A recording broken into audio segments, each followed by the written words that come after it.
Welcome to Legacy Sips and Tips podcast with your host, Lindsay Wheeler. So on today's episode, I have Jorge Serrano here. He is an insurance expert, talks about personal casualty and business insurance, which is very important if you have a business to have the insurance. So thank you, Jorge, for being here, talking us about a really riveting, dry subject, kind of like estate planning, insurance. Tell us more about that. Yeah, it's super dry, but it's a necessity. I opened up to the public in 2015 after a few years at a captive agency. It was given an opportunity to move up within the captive agency, but I didn't feel like it was a fit for my clientele or even for myself, really. So opened up an independent office, High Sierra Insurance in Sparks, Nevada, and have been pretty successful since then. Just insuring primarily families and small business owners. That's awesome. So when you say your client base, so you were working for like a big conglomerate, normal big firms that we think about, and so you said, oh, they're not a really good fit for my clientele. So what was that? What's your clientele, and how did that transition you?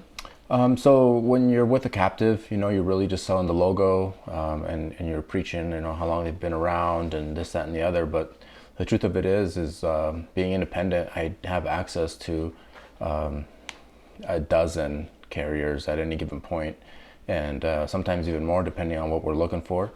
And some of these companies, they've been around for over 100 years. So there's legacy carriers that we can count on.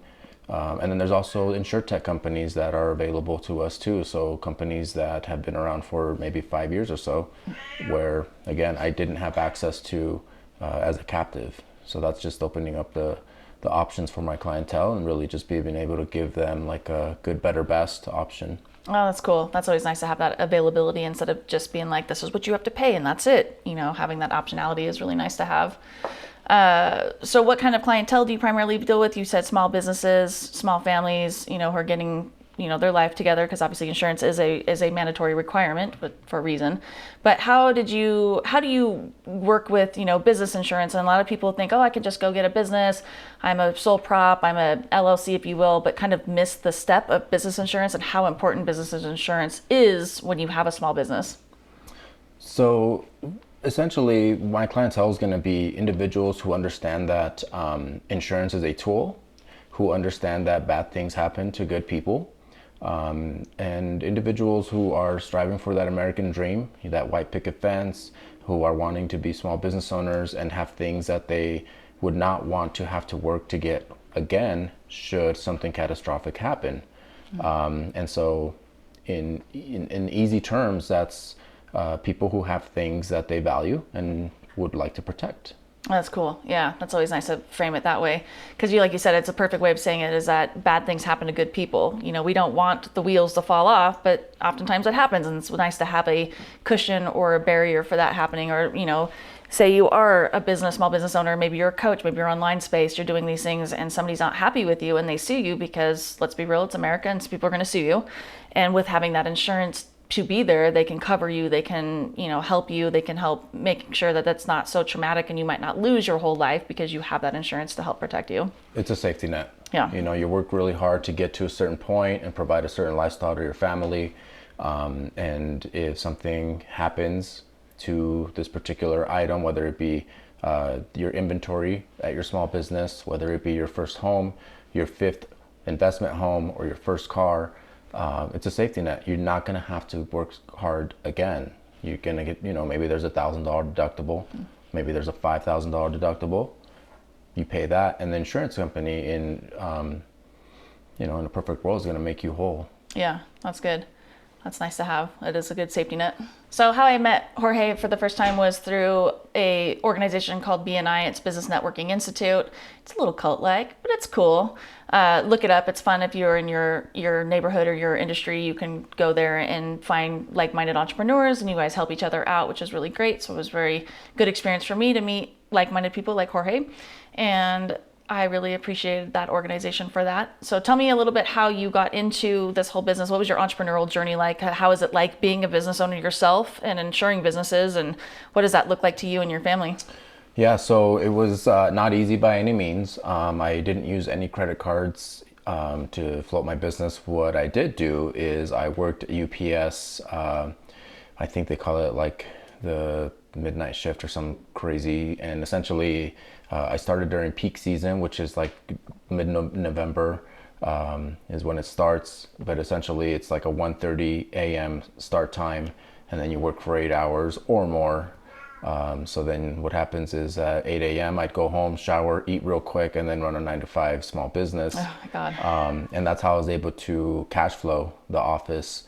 And eventually, after about 18 months or so, I was able to leave that UPS packaging position and just focus on providing for my clients, which in turn, of course, turns into revenue and was able to provide me with the income that I needed to sustain a good lifestyle. Yeah, so it's an interesting thing that a lot of people think, like, this day and age, we have this culture, their hustle culture, and all these things about, like, you're just going to YOLO it up and just get a brand new job and you're going to do your own business. And you did it the right way. How I think is the right way is that you are going to still work your 9 to 5. You still have a family, you have a life, you have things to pay for, to make sure that those things are secure. We're not just going to like throw it to the wind and hope it works out. You're still doing it in a responsible manner, but keep in mind hustling your ass off, frankly, and having all that work. So you're working a midnight shift, a graveyard shift, and then come and working your job. So you're working 16 hours a day. And of course, once that income and that revenue comes and it starts to either be commensurate to what your 9 to 5 job is, if you will, or more, and then you can usually let go of that anchored job, if you will, of keeping you secure. So I think that's a really good, safe way of doing entrepreneurship. It's not just like, I guess if you're living in your mom's basement and you don't really have any bills, then cool. But if you have bills and you have family and you have things that you are responsible for, there are more responsible ways to go on the entrepreneurial journey. Yeah, you definitely earn it. And when you put that much skin in the game, you don't want to fail, right? So every interaction, you cherish it, you value it, you take care of it. And at the end of the day, that's what clients want anyways. And it shows, so they appreciate you. And then you end up getting your referrals and you end up getting repeat business, and at least in the insurance world you get renewals, know. And so when you can start getting that snowball to grow, it starts to pay off. Yeah, well, it was difficult though. You had a small child at the time, right? Oh yeah. Oh yeah, no, of course. And life doesn't stop. Of course there's spring break and winter break, and you want to do things with your family. But you just got to find time, because everyone gets the same 24 hours. And it just depends on how you spend it will determine your success. Yeah. Let's talk about your partner. We talk about this in Entrepreneur, like, the quote is that you either have a supportive partner or you have no partner, because there's no in between. So tell about that little bit of your family dynamic on that, of building this business and working that.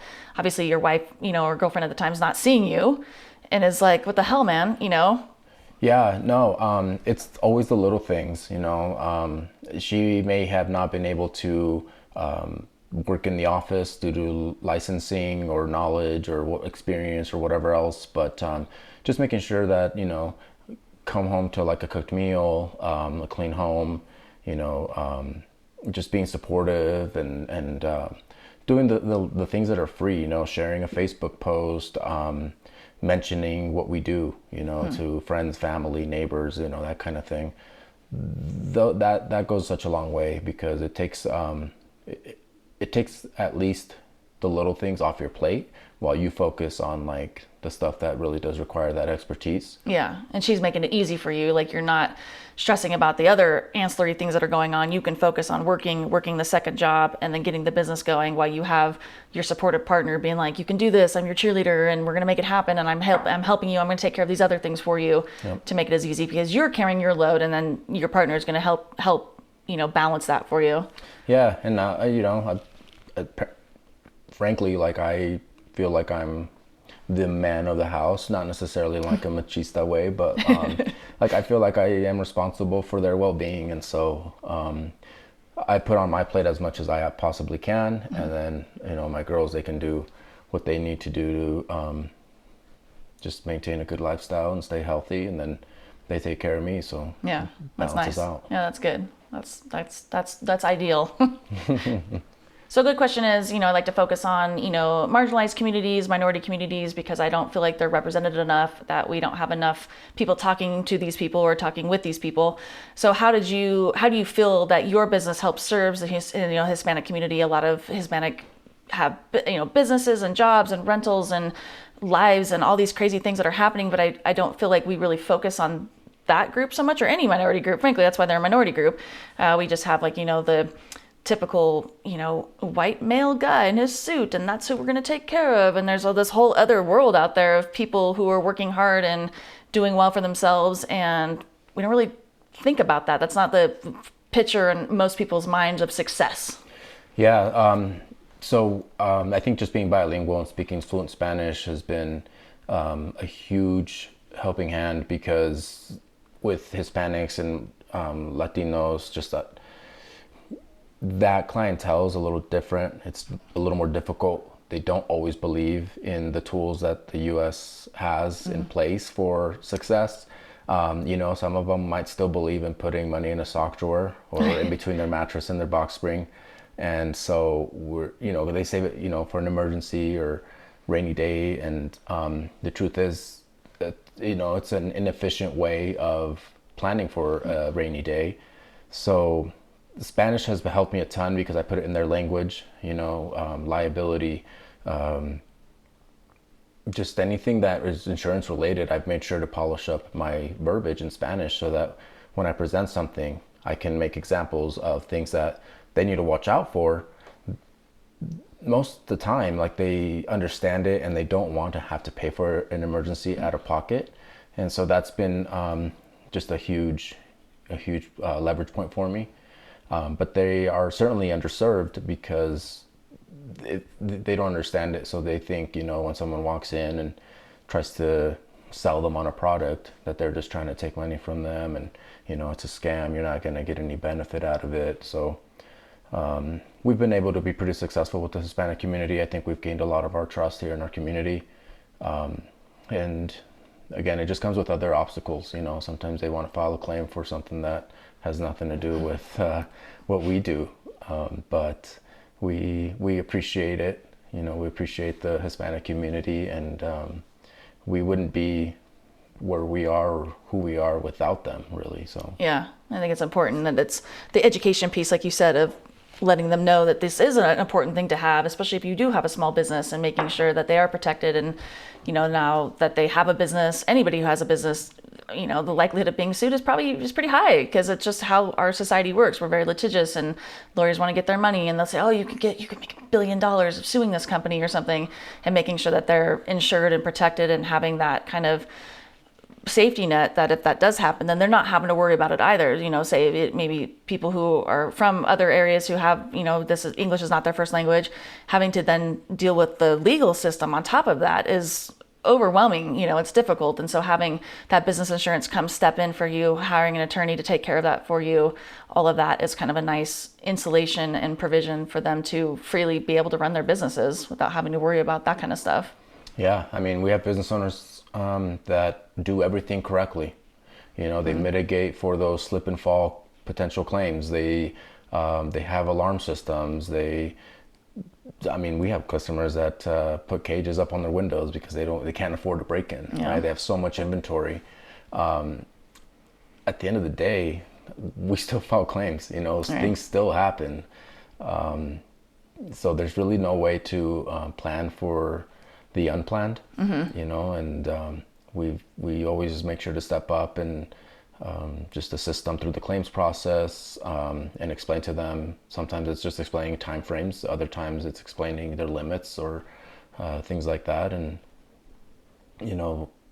generally speaking, our reviews speak for themselves. We're over, I want to say we're over 50 or 60 reviews on Google, and we're at a 4.9. That's wonderful. Yeah, so we're doing what we can. And I always think about that too, because we always think, oh, these are more costs, there's outlays, and oh my God, what more can I nickel and dime over? But I always think with, especially in insurance, that even as say it's $2,000 a year or $3,000, even $5,000, if you think about that, okay, so you're in business for 10 years or even 20 years, that's $50,000 or $100,000 that you're paying out on insurance that you may never have to use. However, if you were to get sued, an average judgment's going to be probably at least $100,000, $200,000. So you are covering yourself for at least 10 to 15 years at that point, of just one instance. And so it is so worth it. It's that, what is that, pound of prevention or an ounce of prevention for a pound of whatever it is, Yeah, the truth of it is, it's a tool that we use in the United States. So, to all my Latin American friends out there, we're in the U.S. and we've really just got to acclimate to what we do here and how we do things here. There's a budget for everything, right? When you run a business, there's a budget for marketing, there's a budget for licensing, employment, insurance. It's in there. Buying the cheapest insurance policy is for a reason, right? Like when you go for the cheapest policy available, it's for a reason, right? So we don't really sell on price. We sell on coverage, and we kind of go through the policy before signing anyone up, making sure that they understand what they're getting into. Yeah, and I think it's important too, just on basic, car insurance. Yeah, I can get the cheapest policy out there, but if somebody hits me, it's maybe not even my fault. Like we were just, we had winter right now, and somebody slides into me, and I don't have any coverage, or somebody, God forbid, got really injured, has to go to the hospital, and I have a $10,000, limit on that. Like, where do you think that money's coming from? Well, we just had an example. So we get an insured referred to us, and so our biggest competitor is the direct call center to our carriers. All right, it's not the guy down the street. It's not any mascot or gecko or whoever. It's literally the 1-800 number. People will dial the 1-800 number thinking they're going to get a policy that fits what they're looking for, and a lot of times they're just getting pushed off to a call center where that person receiving the call just needs to get to the next phone call because of course they have metrics they need to fill. And so what happened is we had a home insurance policy, a policy that I would write for myself or my family member, that was going to protect them in a total loss situation or even a partial loss. The 1-800 number, same carrier, $400 a year cheaper. So it makes us look, greedy. Yeah, almost. What are you doing? Yeah, it makes us look, like we're trying to get rich off of this one policy. And so this person sends me the policy, and it's on a cash value basis. So what happens is in a total loss situation, say for example a fire, everything is going to be depreciated. Okay. Where with my policy we would have just said, hey, show us what you paid to replace this chair, this sweater, this television set, this laptop, and that's what we were going to pay out. Right, what you paid for it now, not what you paid for it 10 years ago. Correct. Yeah, and not not Craigslist prices. Like, hey, it's a 10-year-old laptop. Like they're going for $100. Yeah. Right. No, we were getting ready to pay whatever it took. If it's $3,500 for a new one. That's what I paid to get a new one replaced. That's what we would have paid, and so of course it's hard. We lost that one, and it's hard to explain to the client that it's a big deal. Like I'm going to ask you to spend an extra $35 a month or whatever it is, because you're going to lose tens, if not hundreds of thousands of dollars at the time of a claim, and you're going to be upset. And then that's where, oh, insurance is such a scam, and insurance is this, that, and the other, and they take your money and never pay out. And it's like, you went to a call center and you were underserved. Yeah, and you didn't read the fine print, or you didn't read what your coverage is going to be, and you just thought, oh, I'm saving $400, but not understanding what you're losing with that $400. Right, and that's where you're not going to win a fight against an insurance company. When you sign up for a policy, they send you an e-signature form, you sign it, it becomes active, it's on you now. Yeah, right? You should have read it. Please, everyone, read your contracts. I don't care how embarrassing you feel you are at a car dealership or wherever you are. Spend an hour to read those forms and make them sit there with you. Nope, I just signed a contract to sit here with you, and it wasn't because I didn't trust the contract. I just thought it was very interesting and something that maybe I could implement, in my practice. And so, but what that fine print reads is what's going to happen should litigation come up. Yeah. Right. What does the contract say? And not even necessarily in litigation sometimes, it's just that people change their mind. People are finicky. And so, I could say, yeah, I really want that Lamborghini and I'm super excited to get it. But then, oh shit, 30 days later, I'm like, oh, maybe this isn't the best snow car. It's like, people change and their minds change, and so that happens with everything. And so it's important to do your due diligence, read these things, make sure everything is going to cover you right, because you might be saving $400, but at the end of the day, it cost you 400,000. Yeah, no, it's something. It's a unilateral contract with insurance. The insurance company sets the terms. If you like them, you sign, you pay. It's official. You don't get to negotiate pricing, right? Like you get to pick and choose your coverages. They set the cost, but it's really on their terms. So as soon as you sign that policy, and there's a claim, there's no unwinding that. It's official. It's real. Yeah, it's interesting, and that's with most contracts. Not most contracts are unilateral. They most aren't, because it's we're all coming to an agreement. Right. But once you do sign it, you've agreed to that. And when you do sign it, if it goes in front of a judge, the judge's going to say, you signed this. You had the ability and the onus to read that. You should have understood. If you sign something, that means you have read and you have understood. And if you don't, then you should ask questions before you sign anything. Yeah, and that's something that we do at our office. We go through the quote process where we present it, we explain, we ask questions, we make changes as needed. And then at signature, we either do it over the phone, in person. I just had an older couple in the office on Friday where they just went line by line, and we were there for 2 hours. Yep. And it was fine by me, because it was exactly what we had talked about over the phone, and sure enough, it was perfect. So they signed it. There was no questions, there was no changes made, but you can't back out of it once you sign it. Yeah. You can always make changes up until the point there's a claim. At that point, it's going to pay out the way the contract was signed. Yeah, it's interesting how that works. Yeah, it's adult world. It is an adult world, and it's rough in these streets. Yes, it is. So in your entrepreneurial journey, it's a journey for all of us. What are kind of like the high points of that you're like, yeah, I'm so glad I did this. I didn't stay with the carriers. I didn't stay at UPS. And then, what are the low parts too? Because we all want to know the real life of everything, and how does that work for you in your life, your business building, and Yeah, so definitely a lot of highs, a lot of lows. Honestly, I have so many highs throughout my day that it makes it completely worth it for me. And I think a lot of times I think with entrepreneur, like we think like freedom of your time and like money, and to me it's like the small wins. Our office is, I would say, about 85% referral based, and to me, that's the highest of the highest, right? When you do what you're supposed to do, you do it correctly, and they refer someone to you, whether it's their very own child, right? Who loves anyone more than their own child, right? Hey, you get a referral. My daughter just graduated college, and she just bought her first home. And so that to me is a huge win. You just can't beat that feeling of knowing like, man, they're going to start having kids soon. They're going to be looking at their first home. They're probably going to be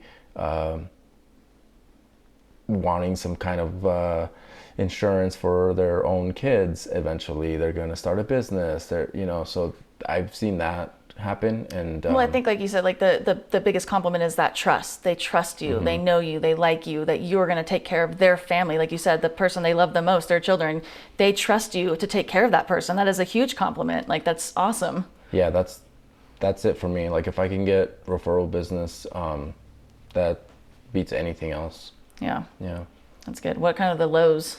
The lows, I would probably point to that example I gave you earlier, where like my own insurance company's 800 number undersold someone, insured someone, and I wasn't able to show them the differences. And I essentially look at myself as a failure because I couldn't show them that they weren't getting the same product. They weren't getting the same insurance policy that I presented, and so that hurts, because they are in our neighborhood. Right. And you have their best interest, like you said, a call center doesn't know this person. This person, potentially their family or their friends, and you have that referral trust basis. And it is kind of hurtful when they're like, well, no, this isn't right. I'm going to go with this corporate 800 number, even though it's not in their best interest, but they feel like it is because they're saving a couple bucks, Right. Yeah. I mean, in this example, it was almost to the dollar, like $1 a day. Right. And so it's like, again, these are people that I work with in our community, where if they're in a bad situation, it's one of those things where like the community finds out because of how poorly their claim was handled. Yeah. Right. So now we're having to come together and help them, which, you know, I'm happy for our small-ish community because it's been growing a ton lately. I'm glad, you know, to see us come together and all, but realistically, like, there's tools for that, and that insurance is one of them. Yeah. Yeah, that's interesting. I like that. So if you were sitting here and you were your younger self and you were talking to your younger self, what would be like the kind of advice you would give? What would you want to hear? Just be persistent, you know, and don't take anything personal. I would say just keep working hard, you know. Yeah. You can't deny hard work. Like, you can have all the brains in the world and everything else, but hard work is really what makes you. Yeah. Yeah, it's interesting. And I think coming kind of from our background and stuff, we weren't, you know, spoiled rich kids at all. You know, we watched our parents work and work very hard, and, you know, we weren't given a lot of niceties in that way. We had to work for everything, you know, and we appreciate everything because of that. And it is an interesting thing that you can't out hustle somebody, because they're just gonna, you know, with anything, with business, with life, with sports, whatever you're gonna do, like, you can't out hustle the hustler, you know. Right. Yeah. You always want to be the best at what you do. Yeah. You may not be the best in the world, but if you can be the best in your zip code, yeah, you then know, high five. Yeah. Yeah. That's gonna stand out, and then eventually you become the best in your city, and then your state, and then your region, and you can't let up. Yeah. Yeah. You just got to keep going. That's awesome. So today we are drinking, oops, here's the glass. We're drinking some Scottish Scotch. This is a Glenmorangie Tale of Forest. This is an interesting one. It's not like a typical one. I don't particularly like Scotch. I'll sip on it, but it's not my like jam. Obviously, we know that wine's my jam. But this one was super cool. He won it in a white elephant gift during the holidays, and I was going to fight him for this bottle only because it's super unique. This one is crafted from barley killed with woodland botanicals, basically in gin casks, which is super interesting, which I thought, oh, what kind of flavor profile is that going to impart into this very nice, you know, Scottish whiskey. This brand also did kind of like their distiller, you know, line, if you will. And this one is their Tokyo version. And so this is distilled and aged in sake casks and sherry casks with some bourbon, which is really interesting. So it imparts a whole different type of flavor profile on that. And it's super interesting. So it's a little bit different off from our wine, but also cool, fun distillery stuff. And if you can always have a distillery tour, even if you don't like alcohol or like that kind of stuff, they're always really fascinating on how they are made and kind of the craftsmanship and the pride that goes into making these spirits for people. So very cool. So I guess kind of a end up question of like, you know, what are you doing with your life? What does this look like for you and your business? Are you going to try to expand? Are you trying to scale? Are you trying to hustle? Are you doing all that kind of stuff? Or are you just kind of cool with where you are? Are you going to take over the big corporate companies? What's that look like for you? So I think everyone's end goal is retirement. Mm-hmm. I would love to retire early, but at the same time, like, my mind's always racing. I'm always wanting to, you know, find the new challenge and like what's next for me. So I don't know that early retirement is really for me, but I would love to kind of just part-time retire. Again, I'm just dreaming here. Realistically, it's probably not too unrealistic, just because all it takes is like duplicating yourself, right? Like, put someone that does what you do in your desk, and then you can probably just step away for a minute. But you want to do it right. You want to, you know, hire slow, make sure you get the right person, and then slowly just kind of back away from the business and just see how it all pans out. I'm not in a huge rush. Again, I absolutely love what I do. I love just those daily challenges. So I would say replacing myself is probably my goal. And, you know, if I can do it this year, definitely within the next 5, then I'll be happy. And if I don't ever do it, you know, that's fine too. I do need some help at the office. So essentially, just getting another person in there, whether they replace me or not, I think is going to be pretty high priority for me. Well, and like we talk about, like having that support staff for you, because yes, when we start our businesses, we do all the things. We wear all the hats. We're trying to do all the things, and that's not sustainable at a point. You know, you get to a point that's absolutely not sustainable, and so we need to hire out. We need to delegate. And as business owners, sometimes we are control freaks. We want to make sure that we handle it. We want it to be done perfect.